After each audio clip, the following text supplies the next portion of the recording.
this is an iHeart podcast. Guaranteed human. With no fees or minimums on checking accounts, it's no wonder that Capital One Bank Guy is so passionate about banking with Capital One. If he were here, he wouldn't just tell you about no fees or minimums. He'd also tell you about how Capital One cafes are open 7 days a week to assist with your banking needs. Yep, even on weekends. It's pretty much all he talks about, in a good way. What's in your wallet? Terms apply. See CapitalOne.com/bankguy. Capital One N.A., member FDIC. Hey, everybody. The official Big Bang Theory podcast is back, covering seasons 3 and 4 of the show. Each week, host Jessica Radloff speaks with crew and cast members like Kunal Nair, Mayim Bialik, and Kevin Sussman. Hear about the Easter eggs you may have missed, behind-the-scenes stories, and how certain real-life relationships shaped some of the most memorable storylines. Watch the official Big Bang Theory podcast on HBO Max or wherever you get your podcasts. Welcome to Stuff You Should Know, a production of iHeartRadio's How Stuff Works.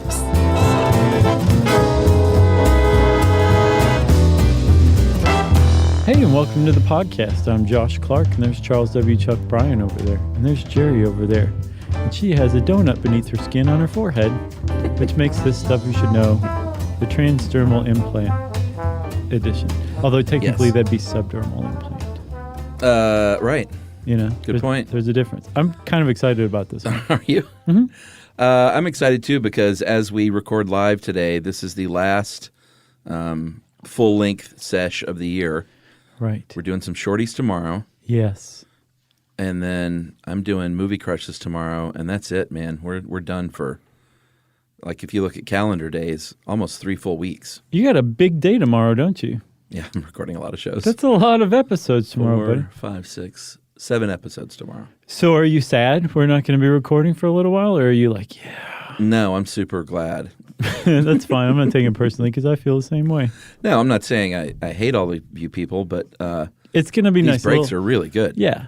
We get to recharge us. Tear the covers off of our textbooks. Yeah. Turn them back in for a substantially less amount than what we paid for them. Yeah, we after the bell rings, we go down the hall throwing all our papers around and stuff. Yeah, exactly. It's the best. Yeah. Everyone's like, Alice Cooper's playing. This is work.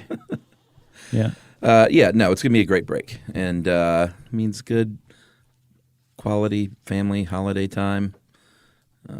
Not having to research stuff is nice for a few weeks. Yeah. And then it makes us eager to get back and start researching stuff again. And not only that, we get to go on the road shortly after we get back. Oh, that's right. We're going to baking in a shout out. Prepare for this. Yeah, we're doing a show in Seattle at the Moore on January. That would be the Thursday. 16th, The I think. 16th, yep. And then we'll be in L.A. for the iHeart Podcast Awards on Friday. Right. No events other than that. Right. Because we're in and out. Sure. Then Saturday, we're going to be at Sketchfest at the Castro. Yep. For a live show. Brand new stuff. It's the 18th. 18th. So, yeah, it's going to be a big jam. That's right. And then I'm doing Movie Crush on the 19th. Right. And this year I'm not going to do a single guest talking about a one movie. I'm going to mix it up and get the audience involved. Very nice. Going to have a slate of people on stage. Uh-huh. I'm going to be wandering around the audience with a microphone. Oh, wow. I'm going to be having a lot of fun. I'm like nervous just thinking about that. Really? Oh, yeah. I'm not even going to be in the audience because I'm not going to be in town. I'm sorry. Uh-huh. But the idea of being in the audience and you picking me, No, it's voluntary. I'm not going to just stick a microphone in someone's face. That's classy of you. And this is the cream of the crop of Stuff You Should Know listeners. They're not. Sure. They're not these drunk Mainers who jump on the mic and Q&A. And you going off on Maine again? They're nice, but we had a couple of drunkies at the end that tried to ruin the show. We totally did, didn't we? Yeah, they're fine. Yeah. It happens from time to time. It happens from time to time. Not in San Francisco or Portland, though. No, man, they know what's up. Or Seattle. Seattle, sorry. Yeah, but we're hitting Portland in March. We haven't announced those yet, but... Yeah, Portland and Vancouver, it looks like. Yeah, and then we're debating other various places for 2020. Yeah, write in. Let us know where to go. Yeah. Okay. So, off to transdermal implants, Charles. Yeah, this is one kind of an extreme body modification, and I want to go ahead and say right off the bat, we don't like to yuck people's yums. Right. I'm going to do this as straightforward as I can, but it is hard in some of these circumstances to not recoil in horror at what you're seeing. But the reason I feel like I can say that is I think that's kind of the point, right, for a lot of these folks is they want to They want to sometimes scare your average square walking down the street, you know? Your L7? Yeah, otherwise every picture wouldn't be them going, ah, like right in the camera lens. A lot of them do that. They're inciting a reaction, and I get it. It's fine. For sure. They're freaking out the normies, basically. Yeah. Not all of them. I actually looked up psychology of body modification. It's interesting. And this person wrote, I think it was from a tattoo place or a piercing place, and they're like, despite what most, average people think, there's not some sort of psychological defect driving people to do this stuff. Right. But there is some psychology to it, and frequently the most common explanation for doing this is self-expression. Yeah, sure. Can't really fault anybody for that. Sometimes it's kind of like to show your affiliation with the tribe or something like that. Right. Like if you're a grinder, which we'll get into, or a raver, or a goth. Yeah, or a muk or a posse poom. You sound a million years old right now. And then, let's see, what was the last one? Oh, sexual enhancement. Also can't fault anybody for that one. Yeah, we'll talk about some of those too. So but I don't want to leave you high and dry here because, like, I don't have any issues with anybody doing whatever to their own body. Sure. For whatever reason, short of like serious mental illness. And I mean, I think that does come up, but it's very, very rare. But I do, if you look at pictures of the after or the during, sure, it can make one a little fainty. Is that what you mean?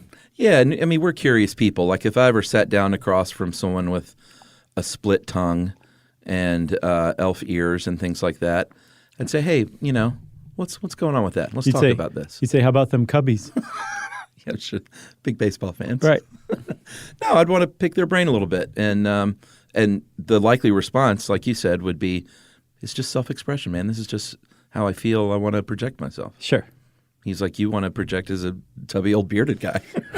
So, yeah. You're gross. So we're just we're dropping in on a subculture that we're not affiliated with in any way, shape, or form, but we're also squares. This isn't to like parade them around and point and gawk and laugh. No. So if you're here for that, move along. That's right. Okay. All right. Boy, these are weirdos. I'm kidding. So we're talking specifically about transdermal implants, which we'll get to, but those are I think you said an extreme form of body modification. Yeah, EBM. Yeah, E. It's very important. This is not to be confused with the Mountain Dew version of extreme. There's an E at the beginning of that word, which legitimizes the whole thing tremendously. You know what I'm saying? Yeah. You were a child of the 90s. You know what I'm talking about. Yeah, even though I've never had Mountain Dew. What? I know. Never. I don't think I've ever tasted Mountain Dew. What about Mellow Yellow? I think I might have had a couple of those when I was a kid. Okay, well then, yeah, you're fine. You're covered. Is it about the same? Virtually the same thing. Okay. Although Mountain Dew has branched out, they have some new freaky stuff. Oh, they got all kinds of colors and flavors now. So there's one that's blue that Yumi accidentally got from a vending machine the other day and brought home and was like, I can't touch this, but I'll bet you'd like it. You shouldn't drink blue stuff. This is the epitome of blue stuff that you shouldn't drink. But it's like highly addictive. The taste is like, oh, it's awful. I want another sip. Oh, really? That's so weird. Interesting. It's a very addictive cotton candy-ish taste with a little bit of blue raspberry mix. And I'm not sure what it is, but it's my brain is still like quivering from it. And this was like a week ago. I don't know what a blue raspberry is, so I'm already confused. But I really, you got to think, Chuck, there are people who do engage in transdermal implants listening to this, and they're like, these guys are talking about the wildest experience they've had recently, and it was Blue Mountain Dew. Yeah. That's where, this is our stage in life that we're in. Yeah. That's fine. I'm comfortable with that. Okay.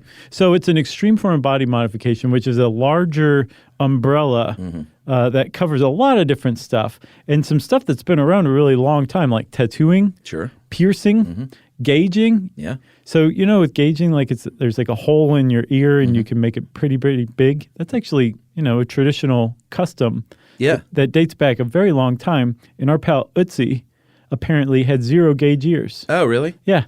He was from 5,000 something years before? Yeah, and I've also seen it in the lip. Yeah. The cultures that have the disc inserted in the lip. So, yeah, this is something that it is very important to point out that it is our Western culture. To us, it's like, oh, this new thing that these kids are doing, but for tattoos, like for thousands of years, other cultures across the world have done similar things like this. Right, and that also raises a really important point, too. Body modification can also include something like a pierced ear or a nose job or getting an eyelid job. Right. And a little nip or a tuck. Sure, and these are typically people modifying their body to reach some sort of social ideal of beauty, a norm of beauty that they feel like they don't have naturally. So they're modifying their bodies. With extreme body modification like transdermal implants, the intention is to go the other way. Right. But it's still like on the same coin. It's just a different side of that same coin. Right. It's a beautiful thing to them. Right. But I think they realize that it's going to freak out the normies. That's right. So it's win-win. Yeah, it is. So there are, we're not going to get into all these because this is mainly on these transdermal implants, but we do need to mention things like beading. We talked about the tongue splitting. Do you know what beading is? Yeah. Go ahead. Oh, you're going to lay it on me? Sure. Well, I was trying to lay it on you, so that's all fair. Beading or genital beading or pearling is inserting like a bead or something beneath the skin or on the top of the skin or somewhere under the skin on the penis. And that is 1,000,000% for sexual enhancement. Yeah. We'll go over some more. For her pleasure. Terms. Isn't that what they used to say? That's what it said on the bathroom wall of the gas station. No, it was like ribbed. Yeah, for her pleasure. Right. Sure. They also have ribs instead of pearls, but ribs. So like a ribbed penis. I gotcha. But those are subdermal implants. Yeah. They're meant to be under the skin. They're not supposed to break the skin. Right. Again, of the genitals. That is true. The tongue splitting? Apparently, there's one form of tongue splitting you can do where you have movement over both sides. Oh no! Like independently? I think so. That's pretty awesome. I haven't seen it in action like on YouTube, but I read that. That's neat. A couple hours ago, and I did not go to YouTube on purpose. Right. Yeah, I've suffered quite a bit the last couple of days from my curiosity getting the best of me. And then there's the subdermal implant like you were talking about, which is different. If you've ever seen anyone that looks like they are, what are the Star Trek? Is it a Klingon that has the big we're going to get killed. Puffy, I'm not a Star Trek guy, so. But whichever ones have the very prominent brow, a lot of times these subdermal implants can look like that. It's something under the skin that's a shape of something. Like I actually saw a pretty cool one. Oh, yeah. On the top of a guy's hand, he had a skull under his skin. Yeah. So, and I got to admit, I was like, that's kind of awesome. It seems like transdermal implants, there were subdermal implants first, and then transdermal implants kind of made a splash. And then everybody's like, this is too dangerous. Let's go back to subdermal implants. And now those are a big-time thing. And apparently the success rate for them is much greater. And they're meant to just be, like you were saying, completely under the skin, and they come in all these different sizes and shapes. And the sizes in particular are meant to just kind of slowly stretch the skin like you do when you gauge your ears. Yeah, you can go bigger and bigger. Right. So you just put one in and let your skin kind of loosen up around it. And underneath the skin, there's that shape of, what'd you say, a skull? Yeah. I've seen skulls, hand grenades, throwing stars, which may or may not have just been regular stars with pointy edges, hearts, music notes, cherries, like whatever. Yeah. And you can put them anywhere on your body, and it's just like that shape protruding from underneath your skin. Or the most famous one, the one I saw, I think first, because I think the kid who did it was an early adopter, that donut shape on the forehead. Yeah. Which I'm not sure if it's just aesthetic or if there's some sort of symbolism behind it or not, but it is a definite look. It's not like Dr. Manhattan, is it? I don't know who that is. Okay. Is that like a 70s disco group? No, it's The Watchmen. It's a character from The Watchmen. What did he? Graphic novel / movie / now. He had like a glowing thing underneath his skin, right? No, he had it was on his forehead. He had a circle. But it was glowing. No, it didn't glow. I mean, he could glow sometimes. Okay, maybe that's what I'm confusing it with. But there are now subdermal implants that have LED lights. Oh, wow. So that not only is your skin, this shape protruding, it also lights up. Did you see that thing about people having magnets put in their fingers? Let's talk about that for a second. All right. People have magnets in their fingers sometimes. Yeah, Shannon Larratt is like kind of a huge extreme body mod artist. Okay. Which is something we should say. The people who implant this stuff are called artists. The people who have it done to them are also called artists typically too. It's kind of like art. I do the art and I am the art. Exactly. But don't call me a doctor. Right. Especially not Dr. Manhattan. Yeah. But Shannon Larratt was an early adopter of magnet fingertips. But it didn't work out all that well because of the way that they were produced. Yeah, that is called sensory augmentation. And the idea here is you put a tiny magnet in your fingertip and you can sense things like magnetic fields. I mean, you become a magnet, at least the tip of your finger does. You're like, check out this paper clip. Now it's attached to my finger. What are you going to do, Normie? Well, it said there were some funny things in this. I got a couple of articles on this. One of them was What You Need to Know About Getting Magnetic Finger Implants by George Dvorsky. George Dvorsky? Yeah, you know him? Oh, yeah. He's a huge IO9 writer. Oh, okay. So one of the things it said it could be useful if you work in electronics. You can feel the live wires versus the dead wires. And I'm just thinking, like, they have devices that do that, And then they listed a few other things. And finally it said, you can also do things like pick up bottle caps and paper clips. It's pretty neat.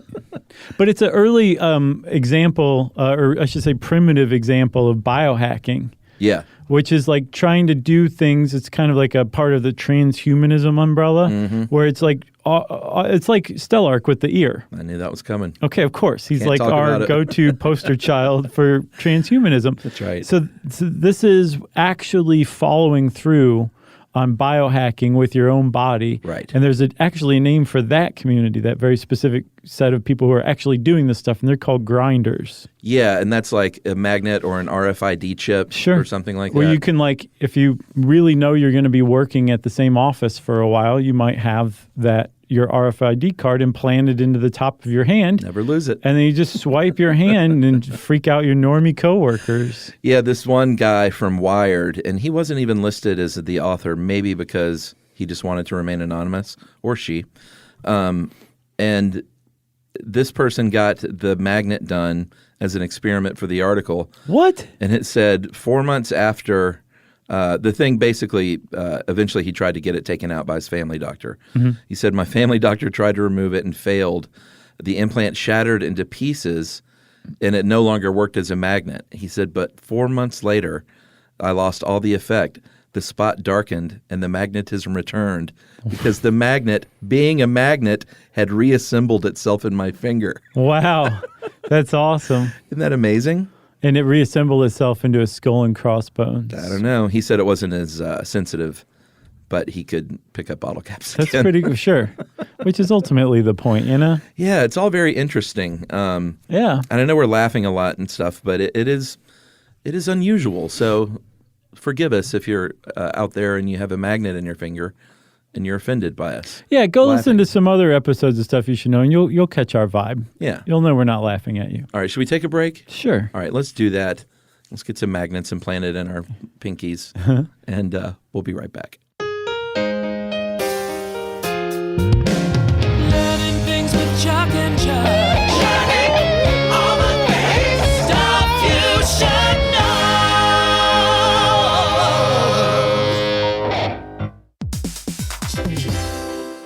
Work can be a little weird. 1 minute you're in a meeting that could have been an email. The next you're trying to decode corporate jargon that somehow means nothing. And don't even get us started on the quick sync that turns into a 45-minute deep dive.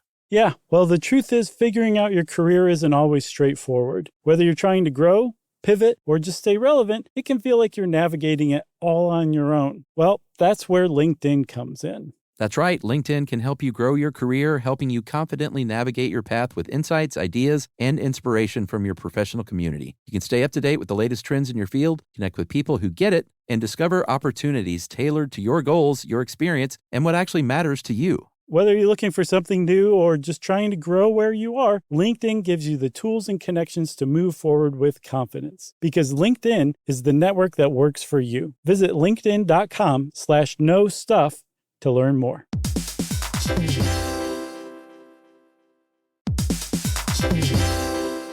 Hey everybody, we're here to talk to you about Wayfair, who believes that spaces should be functional, they should be comfortable, they should be well designed, and they can be well designed by you with their help. Your updated space should feel more comfortable, inviting, and practical for everyday use. And we're talking about outdoor seating. We're talking about grills. We're talking about major appliances. If you need storage solutions, Wayfair can help you out. Patio lighting, rugs, decor. It is your one-stop shop for home. Yeah, I mean, it's getting nice out, so it's time to think about living outdoors for the next few months. And Wayfair knows that outdoor furniture, it's heavy, it's intimidating to assemble. So Wayfair has stepped in and said, we're going to handle the hard part so you don't have to. That's right. You can shop Wayfair Verified, your shortcut to the good stuff. And that means their team of product specialists are going to vet everything by hand using a 10-point inspection, testing things like, quality materials, functionality, and features, and even how long it takes to build that piece of furniture. And the overall experience save time, reduce hassle, and improved convenience. Patio season is here, and these deals won't last. So head to wayfair.com right now to get your outdoor space ready for way less. That's WAYFAIR.com.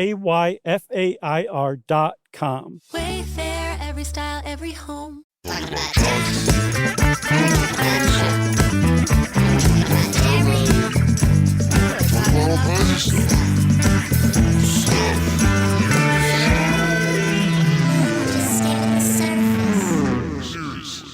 You know, one of the things I saw about having magnets implanted in your fingers, and actually any kind of implant that involves metal, an MRI is a terrible idea. I saw that. And sometimes you might need an MRI. It's medically necessary. It will pull it out of your body. Oh, my God. And I saw two different things. I saw one article where a guy said that you need to let them know so they can account for this. And I saw another one where they said, no, they won't let you do this. Sure. So I don't know if accounting for it means like hanging your hand out the side or Maybe. which is not possible, I don't think. Maybe temporarily amputating your hands and I then don't know. throwing you through the MRI and then reattaching them and hoping for the best. That sounds like something out of a movie, though. Ripping a magnet out of your finger in real time. Oh, my gosh. So everything we've talked about basically up to this point has been subdermal implants, which are completely under the skin. They either are used for like biohacking or just for adornment. There's something else, though, and this is what we're actually talking about today. I know. Those are called transdermal implants. Right. And they bear a striking resemblance to subdermal, except they are even more extreme body modifications because they're implanted under the skin, but they also protrude out of the skin. That's right. Which means they break the body envelope, which makes them extremely risky as far as this whole thing is concerned. Yeah, and I've heard it's also called single point. Is another name for it. I've seen those for microdermals. Oh, really? Mm-hmm. Yeah, which we'll get to. Yeah, because, it definitely wouldn't be single point because there's the second point that they make. Is that what that means? I think so. All right. Yeah, I think single point is, we'll talk about it with microdermals. All right, so the idea of the implant, though, is if you imagine permanent jewelry maybe, or if you look online, the first thing that you will likely see is someone with a shaved head and little horns or spikes or any kind of adornment coming out of the head. But this guy, what was his first name? Mr. Alward? His first name, Chuck, was Joe. Joe, right. He was one of, it seems like, the first people. If not the. Who got this done in 1996 from Steve Hayworth. Yeah, and Hayworth seems to be still a very prominent body modification artist. He's called the Mod Father. Oh, okay. Well, there you have it. Those subdermal implants, Uh-huh. He designs and sells them like crazy, made out of silicone. Yeah, because he worked in medical tool engineering, which we're not saying that's, a qualification. Oh, it definitely was in this case. But it probably helped. Oh, yeah. No. This guy basically, he grew up in his father's company. His father created cosmetic surgery tools, and Steve joined the family company, and he made cosmetic surgery tools and was very successful at it, first with his father's company and then later with his own company. But he also said, well, this is kind of a cool idea too, using this stuff for body modification. So not only did he invent, design, and create these tools that are used for this stuff, he also invented the procedures, and he also invented the implants. So he kind of created this whole truly thing. Is the Mod Father. Yeah, and it's not always a metal mohawk of spikes or anything. We should talk a little bit about a gentleman named Dennis Avner, who's no longer with us. If you have ever poked around this community, then you know who Dennis Avner was. He was known as Stalking Cat. Yeah, Stalking Cat, or just the Tiger. Or Catman. Or Tigress, or Catman. Yeah. He was a veteran of the U.S. Navy, and this was from his obituary written by Shannon Lorat from the Mod Blog. And he worked as a programmer and a technician, and he had his totem was a tiger, right, and a female tiger. He was a Huron, Native American of the Huron tribe. So he was actually? Okay, that's what I couldn't find out. No, he definitely was. If he just followed along that tradition or if he actually was. He was an actual Huron. Okay. So he also had implants and things above his lip to kind of puff it out like a cat. He had metal whiskers. Yeah, he had his upper lip surgically severed to make it more cat-like. Yeah, what's that called? I can't remember. Something ectomy, though. Yeah. I'll tell you how it ends. It ends with ectomy. So yeah, his ears, his nose, his lips, he had fangs, and not just like, you've seen the little vampire fangs. Like these looked like legit cat teeth. From what I saw, and maybe he did both, but he engaged in tooth filing to give himself fangs. I also saw that he had his adult teeth removed, and he had fang dentures implanted. Well, they had to be because these were super long. Right. So I wonder if he did teeth filing at first and it didn't suit his needs, and then he followed up with the dentures. But he was doing all this. And face tattoos, we should mention. Extensive facial tattoos. Yeah, like tiger stripes. Right. And he looked like a tiger. Like if you're like, look at that guy. What do you think he looks like? Anyone would say a tiger. Yes. He nailed it in that respect. He totally did. But he was still in the process of, he said, I saw two different things. One, that he was trying to emulate the perfect balance between a human and a cat, a tiger, and he wanted to become the synthesis of those two things. Another was that he was just trying to become a cat. Right. They was working on being surgically altered so that he would have to walk on all fours and that it would be comfortable for him. That's like ultimately that was his end goal. Either way, he died by suicide before he reached his goal. Right. But this was like his life's passion. This is what he did. He worked so that he could make money. I think he repaired computers, and then he took his money and gave it to underground surgeons to carry out these procedures, or body modification artists to carry out these procedures on him. That's right. I think the one quote I saw was, "It's brought me fame, but not fortune."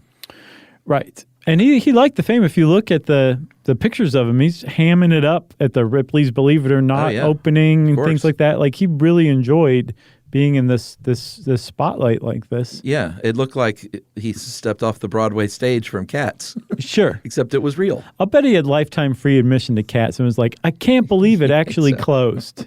I was just liking it after the 1,000th time. Have you ever seen Cats? Yeah, that's why I'm ragging on it. It's terrible. Is it really? It's the worst. I mean, I've heard things like that, but I've also heard people that are so excited for this movie. Do not trust those people. So you're not going to see the movie? I think a good life motto. No, a good life motto is don't trust anyone who says they like the show Cats. Okay.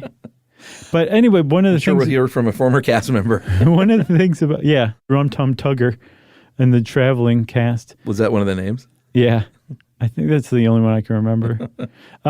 The one of the things that we should say about Stalking Cat is that in the body modification community, he's widely considered to have suffered from a serious mental disorder, like body dysmorphic disorder or something like that. Right. That he was the most extreme version, even though he gets lumped together with all people who engage in extreme body modification. He was an outlier. In that he probably did suffer from a mental illness. That's right. So back to the implants. They're anchors under the skin, like we talked about. Are we talking about how they do these? Yeah, and kind of what they are and how they do it. Okay. But these anchors, it seems like nowadays are mainly clover or figure 8 shaped. That's what I saw in that thing you sent. Although I did see that they could be round or round and circular. This is the same thing. Or rectangular. They can be custom made. They're made from what's called implant grade titanium. Or Teflon. Yeah. Or silicone. Right. I don't know how they could be silicone. I don't either because it seems like it'd be wobbly. That seems like more of a subdermal thing, but maybe not. The key is this, Chuck. Whatever the post or the anchor. The anchor of the implant is, it has to have gaps, holes in it. That's right. And the reason why is because scar tissue is supposed to grow in these holes and really cement that anchor into your skin. It embeds it. It's not an anchor if it's not anchored. Exactly. Yeah, I mean, that's the whole point, is that it's not slipping around in your head or wherever you have it. Sure. And it is stuck there. And it's protruding through the skin via the post that's part of the anchor that's sticking out of your skin. Yeah, so anytime you see a little devil's horn or whatever, that is screwed on. And they can just screw that thing off and screw on a Homer Simpson head. That's what I want to see. Sure, that would be good. Mohawk of Homer Simpson head. Like Dr. Klong from A Fistful of Yen from the Kentucky Fried Movie. I don't remember that. He had a prosthetic arm, and he could hand. He could unscrew it and put on things like a flamethrower or a spear gun or something like that. Yeah. You've seen Kentucky Fried Movie. I have. It's been a long time, though. It's time you saw it again. Yeah. It's even more juvenile than you remember, but it is just fantastic. More juvenile than when I was 12 and watched it? That's amazing. I've seen it in because when you're 12, you're like, oh, this is how grown-ups think? Great. I can't wait to be a grown-up. And then you become a grown-up, you're like, no, it's just the Zucker brothers. Right. So there is some controversy around all this, and I looked up the legalities, and from what I saw, if you're a tattoo piercing place, you have definitely been certified, and you have your operating license and all that good stuff. Probably have an autoclave to sterilize everything. Probably so. But if you live in a basement, though, that's a different story. Well, what I saw was the courts have still, and this was from an article from last year, the courts still have not been asked to rule on extreme body modification.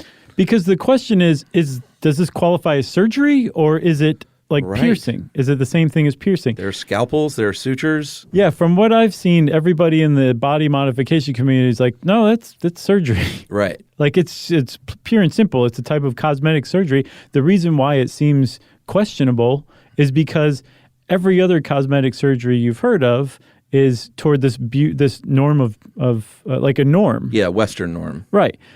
Whereas this is the opposite way. So people are like, wait, what are you doing? And you do this in a tattoo place or a piercing place. Right. And you're not being coerced. Right. But it's still surgery. Yeah. Yeah. Absolutely.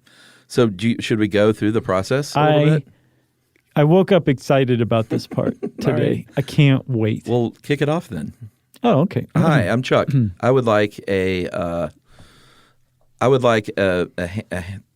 multiple hands giving high fives to each other down the center of my head. More welcome in, Chuck. Have a seat. I'm a body modification artist, or what you think one is like. All right. You like it? Right. I'm kidding, Chuck. I'm just teasing. Okay. Let me take that again. Oh, well, please come in. Have a seat. Why, thanks. Care for some local anesthetic? It's illegal, but I want you to have it if you want it. Yeah, I mean, there could be some local anesthetic, or there could just be ice. Are you breaking the fourth wall right now? Oh, sorry. Okay. I've heard sometimes there's just ice. Yeah, it could be, which is really saying something, because people like you in the extreme body modification community endure a tremendous amount of pain in doing this procedure that we're about to describe to one another, even though you're my customer. All right, so what happens next, sir? Wait, sorry. End scene. All right, can we go back to normal? Yeah. All right, good. So what happens next? It's actually very straightforward. It really is. So the artist, the body modification artist / underground surgeon, will make two. So you'll say, I want a metal mohawk, which is a bunch of spikes coming out of the top of your head, about where your forehead ends. She didn't like my idea about the hands high-fiving? That's fine. Oh, the hands high-fiving. I'm sorry. No, whatever. So how many do you want? You want, so you've got one hand coming out and another hand coming out, so you have two? I want them all in a row, so I want 4 sets of 2 hands. So that's a lot. That's 8 total hands facing each other. Okay, so I'm going to figure out and show you where I think they should go. Okay. I'm going to do that by using a Sharpie and marking those spots. And you'll say, yes, that's perfect. I've got 8 dots on my head right now. I think that's great placement for these hands. And then on each side of those dots where those implants are going to be, I'm going to measure off about an inch, about 2.5 centimeters, and make another mark. And that mark is where the actual incision goes. Right. And in each of those 8 spots, and again, Chuck, bear in mind, you have had maybe some ice. You turn down the anesthetic because you're super legal, right?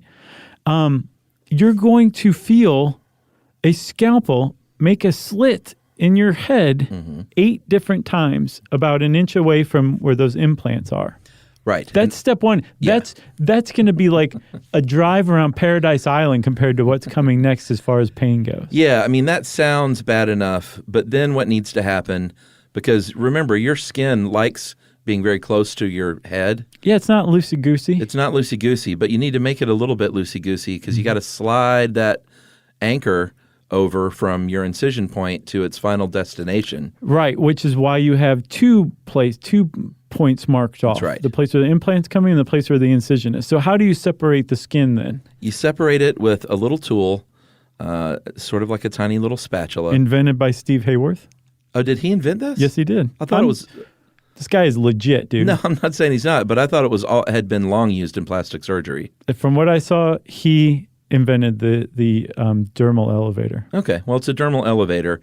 It's a little metal thing that you insert, and you use it as a little pry bar, basically. Yeah, it's like a spatula-looking thing. To pry the skin up from your head. Yeah. So what you're doing then is creating what's called a pocket. And in creating this pocket, so you've got the dermal elevator. Now it's pressed, like you separated the skin from the top of your head. Hey, you got a little room now. Along all of these incisions. You're probably doing it one at a time, I would guess, because you don't want these incisions hanging out waiting for you to be done with the first. But you slide that dermal elevator under finally until it's under the spot where you've marked off where the implant is going to come out. And then you take another, maybe either the scalpel again or a dermal punch, and you make a little hole. And then now you have that pocket, and then you have a hole. And you take the implant, which again consists of an anchor with a post coming out of it, and you put it into the incision, move it through the pocket that you've created with the dermal elevator and then just kind of move it along your skull. Pops right out of that hole. Until it pops out of the hole. Yep. And the whole reason for this specific procedure is because you want the hole that the implant's coming out of to be smaller than the anchor of the implant. Yeah. Which is why you make that incision so you can move the implant in and it won't just protrude through the hole that you've made for the implant to come out of. That's right. You do this, in your case, 8 times. After that, after what I just said, and the implant's in position, then you suture. Yeah. And then I guess you do it 7 more times. That's right. I can't imagine sitting through 1, let alone 8. Yeah, I mean, it's not my bag. It seems painful. I got my ear pierced when I was in high school, and that hurt bad enough. I used to self-pierce my own ears. Well, you know, the funny story is I got my ear pierced on spring break senior year with all my buds. The dumbest suburban white boy thing to do You ever. were like, George Michael me up right here. Basically. Yeah. And they were all standing around going, jitterbug. Right. So, yeah, I got that done. I actually thought that was part of the story for a second. You No. sold it that well. We got home, and my mom got really upset and cried, so I took it out. She cried it right out of your ear? She did, and then she felt bad, and my mom re-pierced my ear. Oh, wow. How about that? Why did she feel bad? She was successful. And what, crying it out of my ear? I think, you know, because I was one of like 8 guys, and I was the only guy who had it cried out of their ear. And I gotcha. I think she just, you know, came around. It was that initial That's great. shock. That's great. Shock and awe. The normie came to love it. Yeah. So one other thing, so we're talking about how it's not our bag and that like just having your ear pierced was painful. One of the things I saw in an explanation why people do this is for the pain. Some people get off on the pain. Yeah, I figured that. But also some people want to kind of push their comfort zone of their pain tolerance.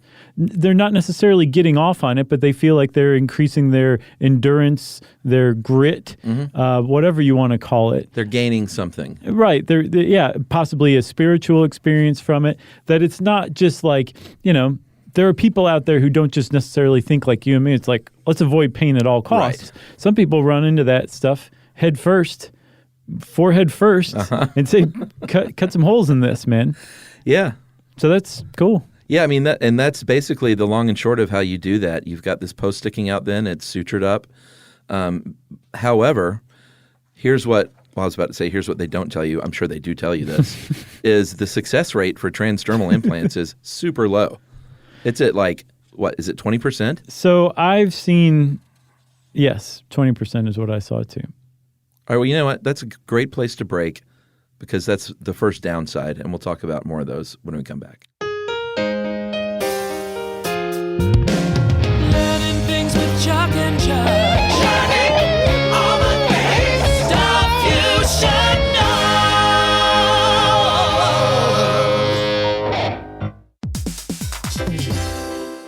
Work can be a little weird. One minute you're in a meeting that could have been an email. The next you're trying to decode corporate jargon that somehow means nothing. And don't even get us started on the quick sync that turns into a 45-minute deep dive. Yeah, well, the truth is figuring out your career isn't always straightforward. Whether you're trying to grow, pivot, or just stay relevant, it can feel like you're navigating it all on your own. Well, that's where LinkedIn comes in. That's right. LinkedIn can help you grow your career, helping you confidently navigate your path with insights, ideas, and inspiration from your professional community. You can stay up to date with the latest trends in your field, connect with people who get it, and discover opportunities tailored to your goals, your experience, and what actually matters to you. Whether you're looking for something new or just trying to grow where you are, LinkedIn gives you the tools and connections to move forward with confidence. Because LinkedIn is the network that works for you. Visit linkedin.com/knowstuff to learn more.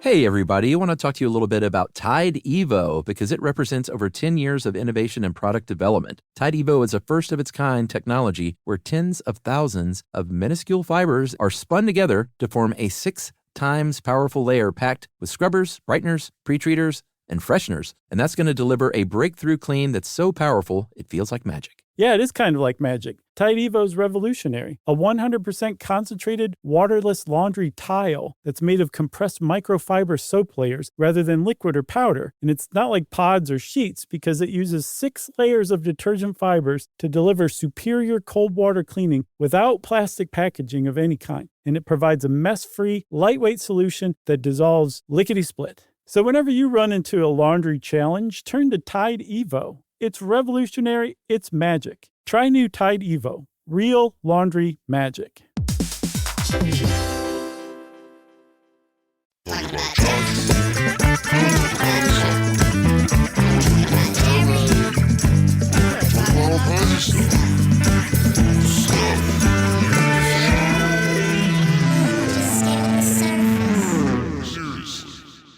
So Chuck, you said the success rate is 20%. What does that mean? Well, that means that 20% of the time, everything is great. You don't get a skull infection. And 80% of the time, a number of things can happen. Infection is obviously one of the biggest risks. Right. Because you're working with people who, may have things fully sterilized or may not. I'm sure they take it really seriously now. Sure. And I'm not saying it's all like in someone's basement and they like fish a scalpel out of their pocket. Right. I'm sure they take it really seriously now, but infection in hospitals is something that's a problem. So right. It's going to be a problem here. It's not even necessarily that the tools or the implant are infected, but you have just broken open the envelope of your body, and now there's a direct pipeline into one of the most vulnerable parts of your body, your skull and your brain, from the outside environment. Just come on in, bugs. And if you've done that 8 times in your head, and technically you have 16 holes in your head now, 8 for the implant and 8 incisions. That's 16 opportunities. Exactly.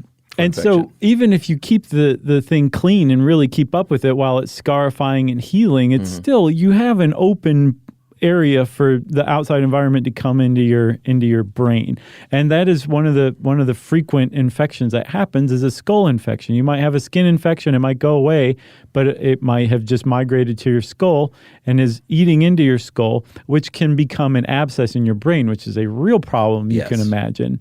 And that is one of the risks of transdermal implants. And it's such a risk that people in the body mod community are like, this is nuts. We really probably shouldn't be doing this. Let's go back to subdermals. Oh, yeah?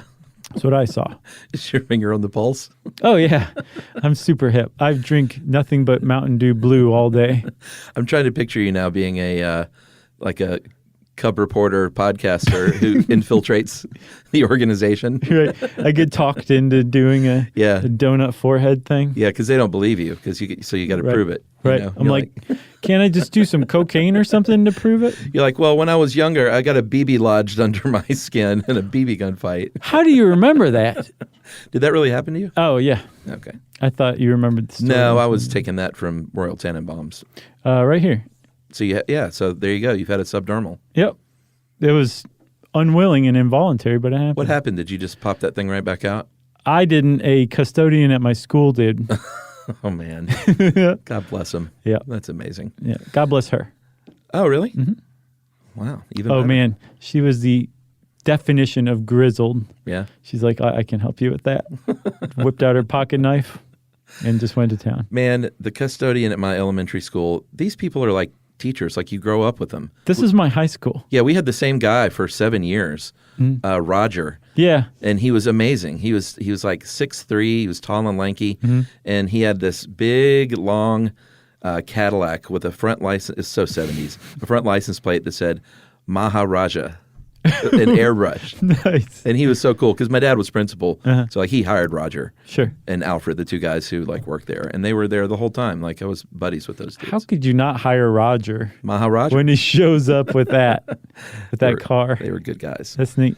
All right, so I feel like a scumwad for not remembering my lady's name. you don't. Well, I mean, I think the fact that my dad was the principal, I got to know a lot of the staff more than a normal kid might. Oh, that's true. Because I was there in summers and hanging out and stuff. Right. They helped you with homework. Yeah. So where were we? We were talking You were about infiltrating. Oh, okay. Here's some of the other things that can happen aside from infection. Obviously, rejection. Anytime you're introducing a foreign object to the body, it really doesn't want it there. So it strives to reject it. So when it does work out, it's sort of not luck, but it's your body failing to do what it wants to do, which is get rid of that thing. right. And can also move. Can Migration. migrate. Man. So I guess if it doesn't, if that tissue doesn't grow, I'm curious. I guess the suture is supposed to hold it in place enough while the tissue grows. No,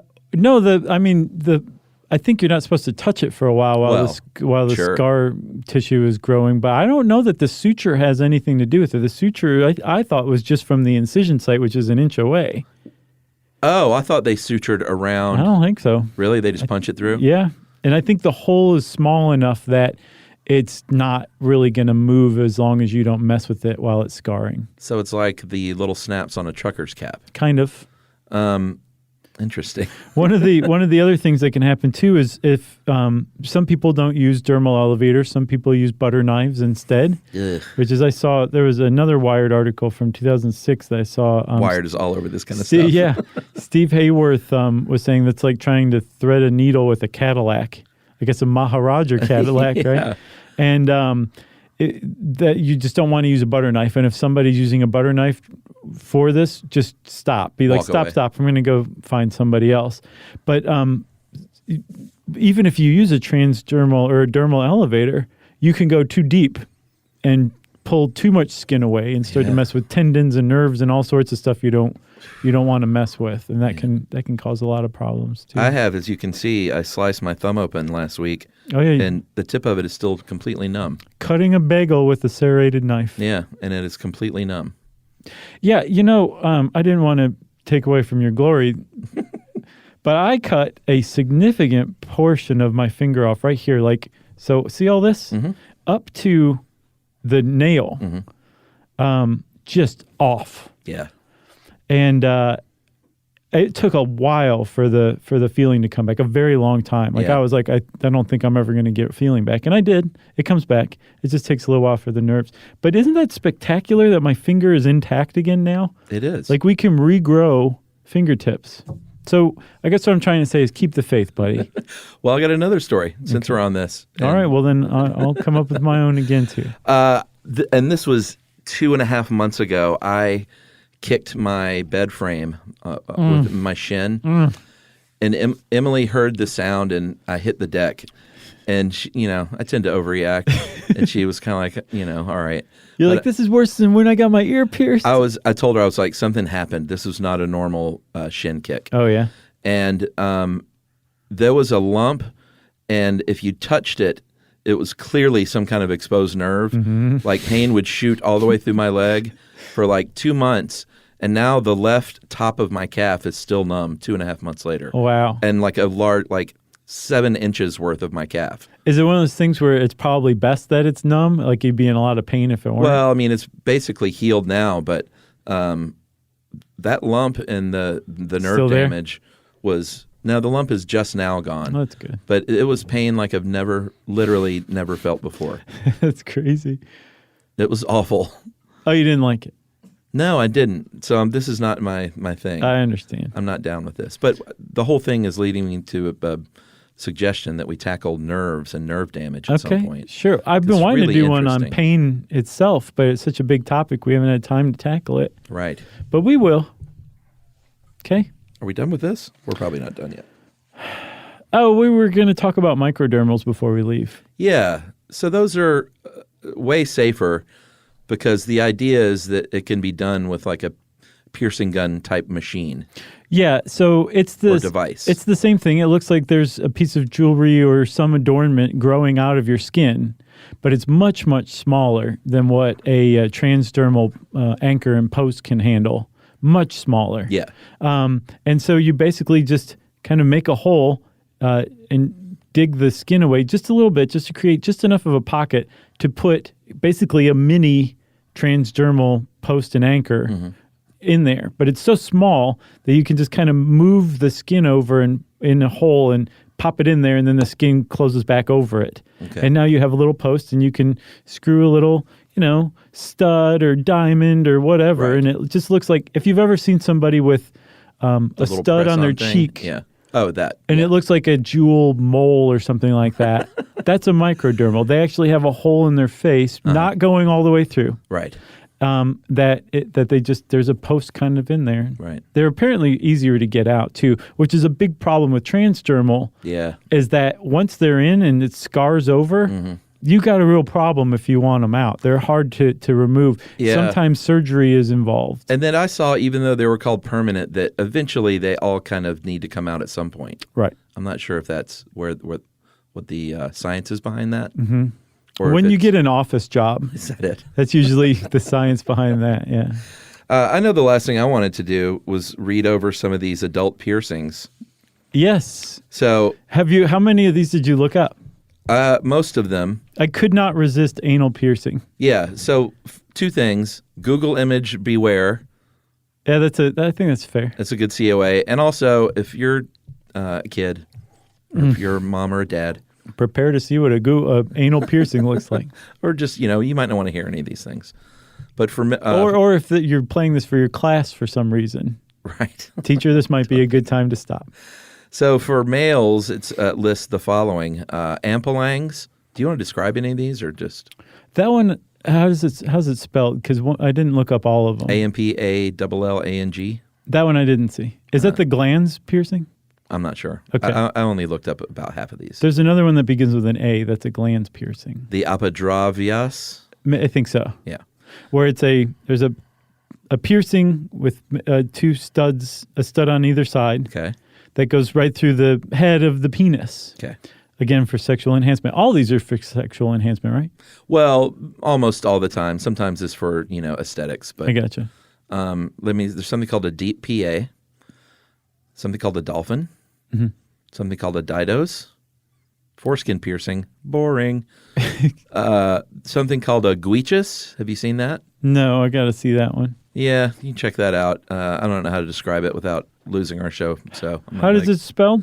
Guiches. Pubix, prince's wand, a reverse PA, and then the ever popular scrotal ladder. What is that one? Just look it up. And these are the adult piercings listed for females. Anal, of course, men and women. Christina, the old clitoris piercing. The fourchette, the horizontal hood, the hymen, Sure. inner labia, Isabella. Nipples. Boring. Outer labia, Princess Albertina. The triangle, and the vertical hood. There's a lot of things to be pierced on a vagina, apparently. There are. And you're right. We probably can't describe the guichas. Yeah, it's sort of like no man's land. Yeah. Yes. That's a really great way to put it. I think you just saved the day, Chuck. Okay, good. Well, if you want to know more about body modification, there's an article on How Stuff Works you can check out. It's a great place to start. Maybe it's your bag, you'll find out. And since I said maybe it's your bag, it's time for listener mail. This is about when I was talking about that story about the Googling the two words. Oh, yeah. That didn't match up or whatever. Chuck mentioned he had a friend who would Google two random words to get as few results as possible. I got really excited. This practice is called Google sculpting, and it was used in a subversive poetry movement called Flarf. You ever heard of this? No. This guy wrote... I've heard of Frolf. Okay, well, this is different. Okay. I wrote my senior year English paper on this in high school. Flarfists would use Google sculpting to create the worst poems they could muster using lines from the few results they would get. It started as a way to expose scam publications that admitted every entry, collected a submission fee, and convinced the poets to purchase the compendium. But Flarf was so fun, it quickly gained a life of its own. This is from Chris De Silva in Philadelphia, and he sent his paper along, and I read it. And so everyone gets this, I'm going to read out an example of a Flarf. This was by K. Salim Muhammad, and his poem is called Gold Mine. I type slobbering anus into Google 'cause I'm one big fat lazy exterminator nut. Some people think I'm a gluttonous porcine, furry man-killing gold mine made of sweet gold. Beautiful. And he said this poem references the process in creating Flarf in the first line, so he explains how he wrote the poem itself by compiling the search results from Googling the phrase slobbering anus. Very nice. And that is from Chris De Silva from Philly. Thanks a lot, Chris. That was great. Google sculpting. Google sculpting. Flarf. Gochas. Guichas. If you want to get in touch with us like Chris De Silva from Philly did, you can go on to stuffyoushouldknow.com, and there you will find all of our social links. And if you want, you could also send us an email. Wrap it up, spank it on the bottom, pierce it somewhere, and send it off to stuffpodcast@iheartradio.com. Stuff You Should Know is a production of iHeartRadio's How Stuff Works. For more podcasts from iHeartRadio, visit the iHeartRadio app, Apple Podcasts, or wherever you listen to your favorite shows.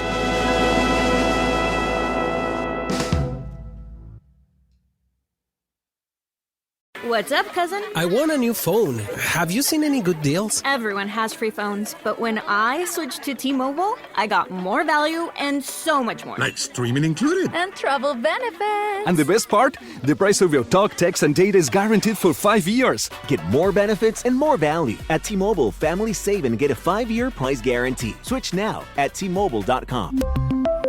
Qualifying plan requires price guarantee on talk, text, and data. Exclusions like taxes and fees apply. See T-Mobile.com. Your social media feed delivers plenty of advice, but it doesn't know you. It doesn't ask questions. It doesn't give physical exams or order tests. Doctors do. At the American Medical Association, we believe the best care starts with a real conversation with someone who understands the science and your unique health. So stay curious, ask questions, but when it's time to make decisions, make them with a doctor. Learn more at amahealthversushype.org. That's amahealthvshype.org. This is an iHeart podcast. Guaranteed human.